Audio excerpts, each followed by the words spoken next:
Okay, Victoria and I are now live. I really have to apologize to everybody because we've just spent the last, I don't know, 20 minutes maybe talking to ourselves. So many apologies. We are just learning how to use this technology. So I'm hoping people hung around to talk to us and ask the questions. So again, apologies for that. As I say, I'm just learning how to use this technology, but we've had a bit of a run through, so we can go through it all again. It was a really good chat. So I'll just introduce you to Victoria. So Victoria is here from Cotswold Teacup Tours, who's our preferred tour partner in the Cotswolds, and she's coming here tonight on this live now to talk all about the Cotswolds. Places to go, where to visit, and we're going to look at some photos that Victoria's taken in the last week, because I don't know if people have seen, but there's been quite a lot of snow in the UK recently. Unfortunately, it seems to have gone now. We're just talking about that before I realised we hadn't gone live. So I think, Victoria, if you want to introduce yourself again and talk about yourself and your company, and then we'll maybe go look through the photos again before we look at go through people's questions. But if anybody's watching live, and I can see we have got a few people, feel free to ask questions as well as we go, and we can answer those too. Oh, great. Thanks, Tracy. Thank you. Hello, everybody. Yeah, so I have a little business which has been running for about a year now. Hi, Robbie. Hi, Robbie. And your comment popped up. That works. That's great. Yes. Yeah, so I've been established for over a year now, and I take tours, small groups on private tours of the Cotswolds. And yeah, I'm in job heaven. This is exactly the job I should have always done all my life. I love it. And what a place to take people to. Honestly, I would say, I would just say the Cotswolds, probably Bath, York, Edinburgh, and the Cotswolds. They're the 4 places that people always want to go to. We always get asked about. And the Cotswolds is such a beautiful and quintessential English part of the country that, and to live in it and to be able to take tours around there. I mean, Victoria, I'm not surprised you absolutely love it. I know it's an area of the country that Doug and I love to look around and visit, and it doesn't matter how long we stay there. We always want to go for longer. I know. And obviously, you know where all the best tea rooms and pubs and villages and everything are. So it's, you live there, so it's brilliant that you're able to kind of share that, your local knowledge, and take people around an area of the country that you love. Oh, I know, and there's so much here, Tracy. So when every time you come, you can find something new. Yesterday, we went over to me and my partner went over to Morton in Marsh, which is a town that's commutable. You can get there from London Paddington direct if you want to, and tried out a new restaurant and had a lovely meal. And I said to them, I'm going to bring my guests here because it's so good. Had a great steak pie and a glass of malt cider. I wasn't driving. And Will was driving. It was fantastic. I thought this is fabulous. You get to try all these places out for your guests as well. So it's brilliant. Yeah.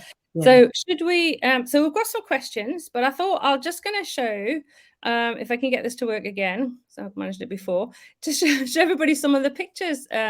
So we'll start from the last picture this time, actually, Victoria. So these were taken in about the last week or so, when there's been quite a lot of snow in the UK. Yeah, these were on Thursday. These photos. Oh, wow. Yeah. Yeah, so the little church, I was taking a tour out into the kind of the north central area of the Cotswolds. This is a little village called Ebrington Church. And as you can see, it was really snowy that day, and it's such a blue sky. It was gorgeous, 900-year-old church. And then there's the pub on the left, that's in Burford. And that's the Highway Inn pub. And it's just an example of a typical English pub. Cozy nooks and big bay windows to go and sit inside and snuggle up with a pint of beer. Oh yes, and I think it's quite optimistic because they've got their tables and chairs outside. Well, the smokers probably, they have to go outside. I was like, I don't think it might be a bit chilly to be sitting out there. No, yeah. And then you were in Oxford. So we were talking about previously, talking about Christmas markets, because Europe Christmas markets are phenomenal. So this is in Oxford. You were there the other day for the Christmas market. Right. Yeah, that's right. I did a tour on Tuesday, just around Oxford, and just a couple of hour-long tour. And yes, we walked through the Christmas market. It's only a small market, But it's really fun, and it's on Broad Street's pedestrianised area, and it's just they sell locally made products. It's really nice. Just go and walk through and have a quick look. Grab a That's hot good. chocolate en route. Yes. Yeah, warm yourself up a bit. Yeah. Yes. And I think the picture on the left is probably my favorite one that you took, actually, that you sent me. It's just gorgeous. Those I pink couldn't roses. resist the winter rose Yeah. on Burford High Street. I say, Tracy, I risked my life for that photo. It was very icy, but you Yeah. know.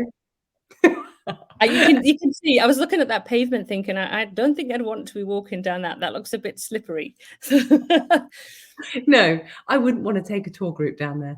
We would No. not. We would say, "Isn't this pretty? Let's drive Yeah. slowly through." Just take a photo from here and then yes, and then yeah, not walk Yeah. down the hill. And then the Christmas tree with the teddy on the top, which is really cool. Is No. that a Paddington bear on top? Do you know, it does look like it's a Paddington It's bear. very Yeah. sweet. It Oh, was so we get snow here in the Cotswolds, but only probably once a year, a couple of days. yeah. So not all that often. So it's kind of a rare thing to get snow on a Christmas tree, which is why I had to capture that picture really, with a I know, and lovely it looks Cotswold building lovely. behind. It looks lovely. I have to say it's because I'm living in Australia and it's beautiful here. It's lovely and warm, and I'm in Queensland, but I do miss that the Christmas, the cold Christmas with the snow, and it just looks magical.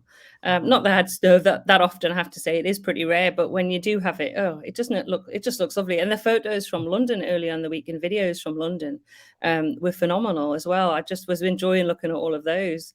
And then we've got Broadway Tower, which looks fantastic with the beautiful blue sky as well behind it. That's right, high up on the hill. We had amazing views from Broadway Tower, and I took my binoculars with me so my guests could have a look through, and Yeah. we could see all the way to the borders of Wales the other Wow. day, which is a couple of hours away in the car.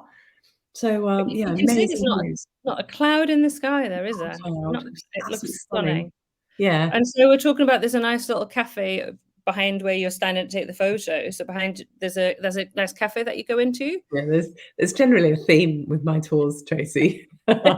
There's usually toilets and cafes quite nearby. Yes, yep, yep. Yeah, well, cafe. See, who doesn't? Well, I'm a complete tea lover, so I've got my cup of tea. Good monk. So Yeah. tea and cake afternoon. Who can avoid that? You can't avoid that when you're in the Cotswolds, can you? Really? And No. then another beautiful picture over Oxford. That's a gorgeous winter shot, the one on the right.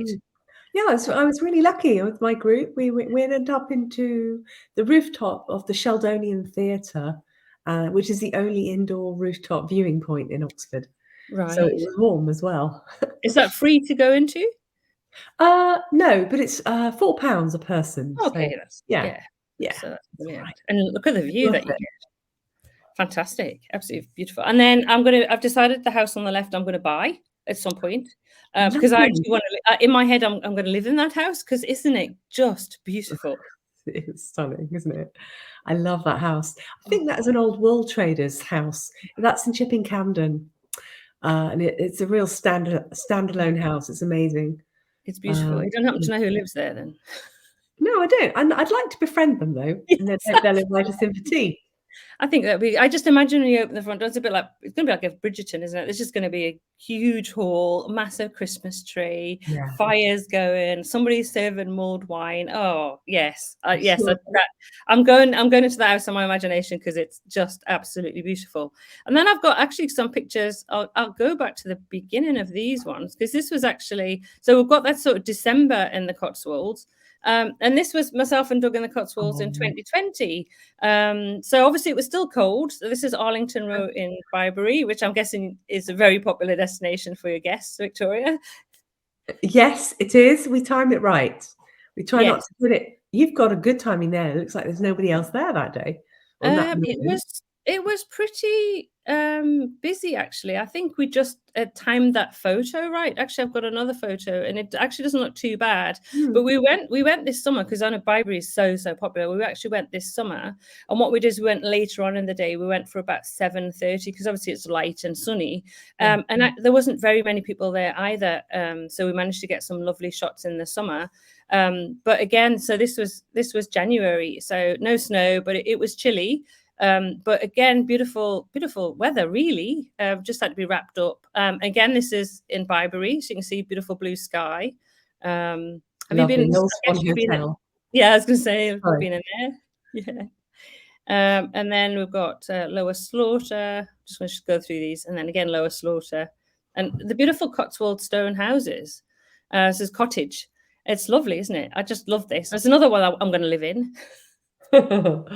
Yeah, very pretty. They are lovely. Just so lovely. Classic stone cottages. And then Bourton on the Water again, and then again because it was winter. So what do you do at the end of the day? You need to go into a nice Cotswold pub. So this is some of the local beer on tap, and a lovely fire. So that was a really lovely. That's a Mousetrap Inn in Bourton on the Water, which is one of our favourites to head into. Good food and lovely. Just again that lovely kind of quintessential pub with a war and fire, which is what you want when it's really cold outside. Yeah. So I think that's and that's Stow on the Wold. That is. You've got the old stocks there. Yes. I often point those out on a tour. Yeah. And tell people that they'd have to stick their head through the rotten bits of wood there, where they'd have to sit down and put their head and their wrists and their ankles through those, and prepare to have rotten eggs and tomatoes thrown at their faces. Lovely. Not used. It hasn't been used recently, though, has it? If they misbehave on a tour, Tracy, I think it's fair game. Well, that's it. And then we're back to the beginning again. So let's go back to us. So we've got some questions, including from Robbie, who's here. So hi, Robbie. It's lovely to that you joined us. So and I know Robbie's going on a tour with you next year as well, Victoria. So that'd be lovely. So Robbie has said that they're looking forward to lots of cream tea. And what are some places they would want to go to for some nice cream teas? Ooh, there's lots of choices. We have to decide. But one of my favourites is Lucy's Tea Room in Stow on the Wold. She does a good green tea. And she does tea. And I love it when they have like the tiers. You get like the bottom layer is all the little sandwiches, and then the middle layer is different cakes, and then the top layer, the top tier, are the scones. Yes. And a big pot of tea beside it. Oh, nice. And you'll keep bringing the tea as well as you get and sitting there, just relax and enjoy it. I've actually got some pictures of Lucy's Tea Room in Stow from this summer. Oh. So I'll share some of those in the group afterwards, actually, some of the pictures of the places that we talk about. And I know that Robbie's also interested in walks. And I know we haven't done it yet because I'm not a big walker or hiker, I have to say. But I think next summer we want to do the walk from Lower Slaughter to Bourton on the Water. I don't think it's very long. No. Nice though. So so I guess that's a nice walk to do. That's a lovely walk. You could actually stretch it a bit and go from Upper Slaughter all the way to Bourton on the Water, and that Upper Slaughter kind of takes you through to Lower Slaughter, through the fields, quite quiet. It's really pretty, and then you go walk alongside the river, and then you go through to Bourton on the Water. That's a good walk. I think this summer I'll have to do that and video that as we do it. I think that'd be fun. To do, put that on YouTube. That'd be good. There are some great walks around here, because you've actually got the Cotswold Way, which is, that's a massive walk. That's a 4 or 5 day walk. Yeah, it's 100 miles, and it cuts all the way across the Cotswolds, starting or ending in Chipping Campden and Bath. Yeah, so kind of like that way down. I can't do it the opposite way on the camera. It doesn't work. Anyway, and so, but you can take a little section of that, and you're going through fields, following the footpath signs. I think there were people when we were staying in Bourton on the Water this summer with a company that they walk a bit and they move the luggage for you from hotel to hotel, so you can do the walk, which is if you enjoy walking, that's a fantastic way to do it, so you don't have to carry everything. That'd be great. That'd be great. There's quite a few. And then there's another walk that's quite interesting, and again, this is I believe it's 600 miles long, right? But bear with me, okay? Because it's Robbie says, well, enjoy the shorter walks. Yeah, I'm with you, Robbie.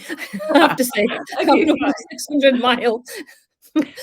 but this is called Monarch's Way, and it's the escape route that King Charles II had when he was trying to escape from Cromwell, and when he went all around the country, like the whole of the UK, and so there's a little area of the Cotswolds where he went through, and so you can do, and that's quite fun to do. Yeah. It's well signposted, so you can just little bits of it, you You know. do a little bit of it rather than the whole.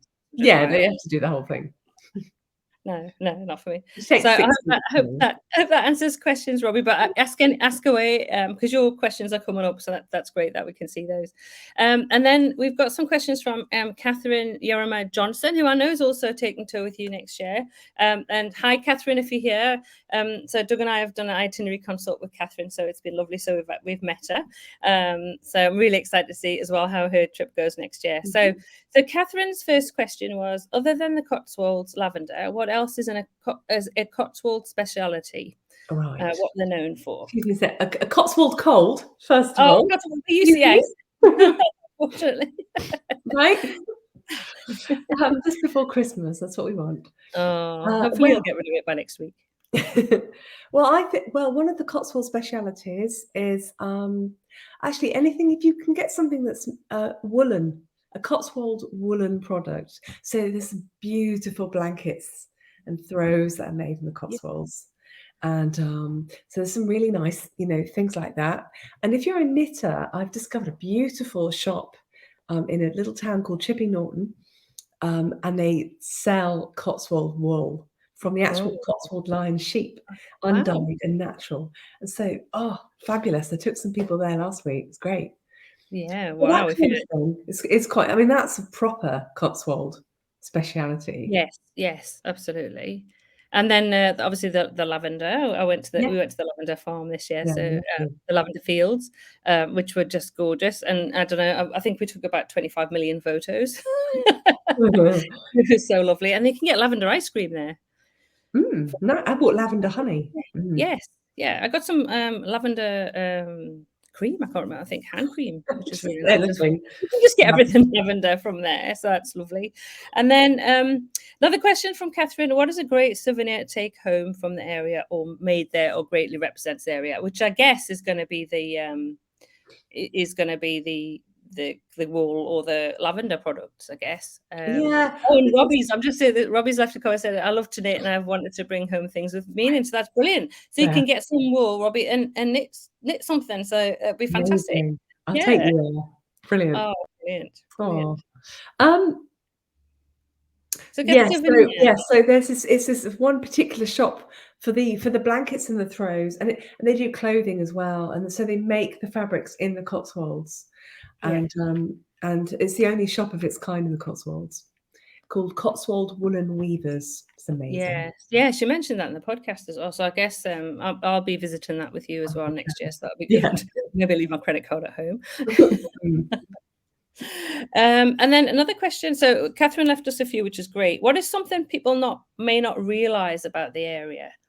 And I know what I kind of want to say about this, so I'll be interested to see what you say. Well, I may have touched on this in the podcast, but I think it's the Cotswolds is 800 square miles. It's much bigger than people realize, I think. Yeah. So they expect to do so much in a day, and then you just have to limit that a bit. Yeah, I think that's the thing. I think quite often, there's kind of thought that the Cotswolds is a very small area, or just one village or a couple of villages, but it's actually spread over a huge area.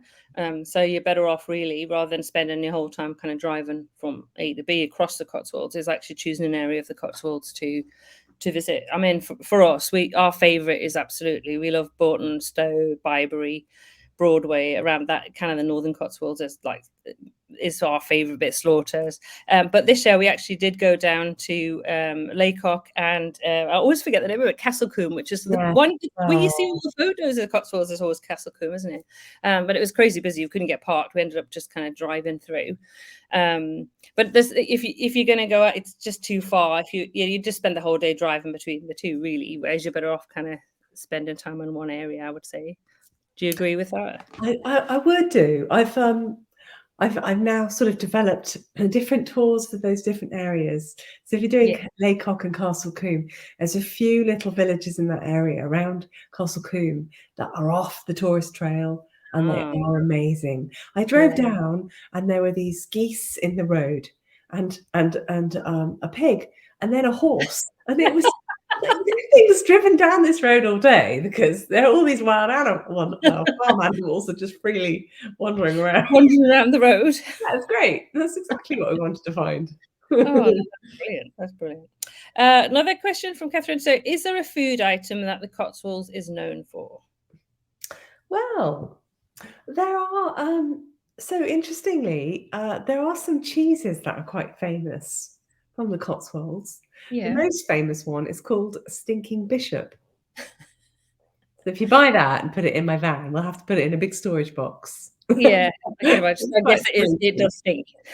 But there are, there's some great Cotswold cheese shops actually, Yeah. and they'll sell things, that you can still take home, like, Cotswold honey as well. The local honey is fantastic, Yeah. and the lavender honey is really nice. Yes. Yes. That'd be very different. And Mhm. also, I know Mhm. there's a chocolate shop in Stowe. Yeah, I Yes. like going there. Yeah, it's great because they make it all in there in the Yes, shops. It's and that's what we want. We want stuff that is locally produced, so supporting yeah, local yeah. businesses. Yeah, And and which then is there's important. the gin distillery. Oh, of course, gin's everywhere. Everybody's making gin these days. Yeah. Cotswold gin is it's Yeah. quite a thing. Okay. So And you you can can often pop into their little shop, and they'll just give you a free sample yeah, about ten that's o'clock in the morning. that's the way to start the day. Some people love that, Tracy. Oh, they will, as long as it's only a Funny. little tiny one. So, and then the last question from Catherine is, what are you most excited to show first-time visitors Ah. when they come to the Cotswolds? So when I pick up visitors, if I pick them up from outside the Cotswolds, so if I pick them up from Oxford and we drive along the road and it's all quite sort of boring. There's no views. It's quite flat. They drive through, and then suddenly, just as you're approaching Burford, the trees all open up, and you're on the ridge of this hill, and the views down. Uh, You're in the Cotswolds, and you can see all the little stone walls and the views down to the river and the valley, and uh-huh. it's stunning. And then everybody goes, "Wow!" Yes, I you love pass, you can take photos. get so excited because Oh, it's I lovely. love people being excited about the area. I just think, oh, I'm happy if they're happy. And that's good, and I'm sure everybody is. I think there's a well, no, I think they're really lucky that we've got you who lives in the Cotswolds, who knows the Cotswolds, who knows all the villages, all the best places to go. The people in the shops that Yeah. own the shops and stuff that you have all that local knowledge and connections, which you're not going to get if you go on it. It's courses for courses because obviously some people prefer or 'cause to go on a group tour or whatever. But if they can go on a private tour with you, I mean what an experience, and to be able to, so I say you can share your love for the Cotswolds, you know. Oh, yeah. Um, Thank you. Well, yeah, that's right. I mean, for me, I love going into a little shop where when I know the owner and yeah, it's their shop and it's not a big chain or anything. yeah, It's their little business, and we've developed friendships, and they know what I'm about, and they're so welcoming to my guests. They look after them, and I want people to feel looked after as well. yeah. And it's just a nice Oh, and that's experience. that's lovely. That's Yeah. absolutely lovely. And we'll put, because I know we've got quite a few people in the group who've booked tours with you next summer, but I'll put links in the Facebook group again, just to your website, so they can find you and book a tour with you for next year. Oh, thank you. Well, from any time, because I guess from January onwards, are you taking any time off, or are you kind of what's your schedule like in terms of for bookings? No, No, I'm really flexible, and I'm available most of the time, Tracy. brilliant. I mean, if I'm not booked up, I don't really close it Yes, every well, year. I guess Open all that's other year. things. that there is only you. So that's the other thing I'm saying to people is like they're very keen. A lot of people contact me after the podcast going, "Oh my goodness, it's amazing. We love Victoria. We want to book a tour." I'm like, well, there is only Victoria that takes. So you need to, if you want to do a tour, you need to get booked in and have that day locked in. So, or a day or two, because you can do a couple of days. So that you don't miss the opportunity to have that time with you as well. And I'm going to be over in the Cotswolds next year as well. So I might pop along. That'd be great. Say hello. You could walk into really a cafe and I'll be there with a cup of tea going hello. So that would be really cool. Yeah, I can't wait. I absolutely love the Cotswolds at any time of year. Absolutely, it's just stunning. As I say, I'm already going to buy those two, the big house and the cottage that I've already earmarked. But my favourite is I absolutely love the gardens. That Hidcote and Kifsgate for me are just absolute heaven. I could spend all day wandering around those gardens. Because they're just so magical. So that experience, and that's kind of really in my head, just thinking I just want to go and spend hours at Kifsgate, actually, just the roses. So I would say to anybody, if you love gardens, love flowers, just beautiful, really mind-blowing, beautiful place. They're amazing. And actually, when you come over, Tracy, I want to give you a tour of the gardens, because there's lots of different kinds of gardens, and formal ones, and then just beautiful English natural gardens with your classic rose garden, and then herbs, and then they've all got different themes, and absolutely stunning. Yeah. Another place that I love to visit as well, before people go, bless you with the cold. Sorry. No, it's this time of year, isn't it? Everybody's getting colds as well. Is Sudley Castle, because I just love the history of that, and the fact that Catherine Parr is buried there, which is just the only. She was the surviving wife of Henry VIII. Yes. Who's buried there. And it's really, I find that you should go into that chapel there. Whenever I seem to go in, there's always light that shines through from the stained glass, and her tomb is kind of illuminated by all the light. It's quite amazing. So suddenly somewhere I absolutely love to go to. Again, so it's just at the moment, which is a bit of a shame in the winter. It will be for winter. Because it's private. Again in April, I think. So I guess it's I'm trying to think. I think we visited maybe in October time one time, and then this year we were there in August. So unfortunately not everywhere is going to be open over the winter season, I guess, and it is a privately owned home, isn't it? But there's still plenty to go and see and do in the winter time. It's just different. Yes. So talk about what you do in the winter, because I think that's what people sometimes think. Oh, I can only go to the Cotswolds spring, summer, maybe autumn. But so what is there to do over the winter months? Because you've taken some tours over the last few weeks. So what sort of things to do? Obviously, being outside when it's beautiful, cold, crisp is lovely, and then going into a pub or afternoon tea or something like that. But if the weather's not so good, what do you do? Well, then we sort of theme it around. I think if the weather's not good, so long as we've got lots of bolt hole, choices. Yes. So we would start off, and we drive through some places. If it's pouring with rain, people don't want to get there, and then we can sort of drive slowly through some little villages. But then I'd like to stop and take people to. It might be shops, but they'll be in a really old building. Yes. So kind of discovering inside a building. Yes. And you might see that bit of the shop as well. You might not be interested in the shopping, or you might go, wow, I love it here too. And then you're getting a sense of the place, and people don't mind you going in and having a look in the shop. They don't mind. There's some historic houses that do stay open throughout the year. And you can pop in and have a look around those too, for a bit of history. And lots of museums as well, little ones. Don't take a lot of time, but give you an idea of the area and the history. And then we kind of mix it up, and then with a lunch as well and a cozy pub. And then trying to see do a bit more driving, or you just have to get out, get your boots and your coat on, and do a bit of walking. Yeah. Well, it's like we were back in the UK for 3 months, and we had a few days where actually there wasn't a huge amount of rain, and we were a few days. You just have to kind of adapt to that, don't you? But I think there's lots of options, and there's lots of things that you can do. So yeah, that's great. That there are lots of things that you can still take your guests to see and enjoy in the Cotswolds. And obviously, the last week, honestly, those pictures of the snow, beautiful, beautiful photos. Everybody enjoyed that. So we've got another question from Tanya Monroe. So hi, Tanya. So she's got a question in case she misses the live chat. So she's asking, is it worthwhile to stay in one of the busier villages, such as Bourton on the Water, so that you're there in the evening when the crowds and the tour buses subside? So she's saying you could leave during the day and explore maybe the smaller, less populated villages. I'm going to kind of, because we stay in Bourton on the Water quite a lot, and then we get a lot of people going, oh no, don't stay there because it's quite touristy. But we did exactly that. We were out during the day, touring, and then all over driving here, and then we'd go back later on the day. And then Bourton was lovely in the evening. In the summer, everybody just sits down by the river, get some fish and chips, sit by the river. So I kind of, from my experience, yes, that if you want to stay somewhere like Bourton on the Water, that's a good idea. I think so. Yeah, I think that's a great idea.